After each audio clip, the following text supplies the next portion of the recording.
Hello everyone, আসসালামু আলাইকুম। দারিমবার্গ জোনের নতুন একটি ভিডিওতে আপনাদের সবাইকে স্বাগত। আপনাদের সাথে আছি আমি ওফরান তানজিদ। কি অবস্থা সবার, কেমন আছেন সবাই?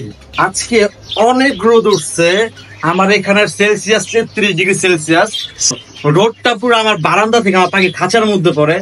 প্রচুর গরম। যারা বারান্দায় পাখি পালেন, যাদের বারান্দাতে প্রচুর পরিমাণ রোদ পড়ে, তাদের জন্য আজকের এই ভিডিওটা।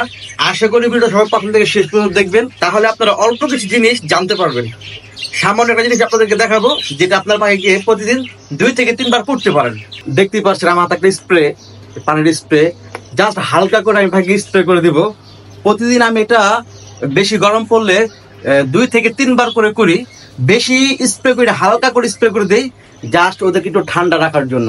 আপনারা চাইলে ওই টিক্সটা ফলো করতে পারেন, আপনাদের পাখিকে হালকা করে স্প্রে করতে পারেন। তাহলে চলুন আপনাকে একটু করে দেখাই।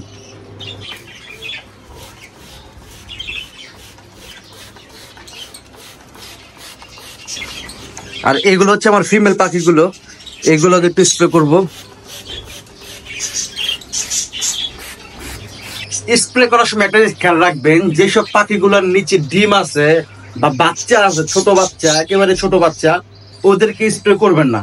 যদি করতেই হয়, যদি দেখেন বেশি গরম পড়তেছে, তাহলে হালকা করে মেলটাকে স্প্রে করে দিবেন, আর ফিমেলটাকে জাস্ট হালকা করে। যেমন আমার এই পাখিগুলার বেবি আছে বক্সের মধ্যে, ওদেরকে আমি হালকা করে স্প্রে করে দিবে। যে ফিমেলটা হচ্ছে এটা হচ্ছে ফিমেলটা, আর যে এটা হচ্ছে মেলটা। আমি হালকা করে স্প্রে করে দিলাম।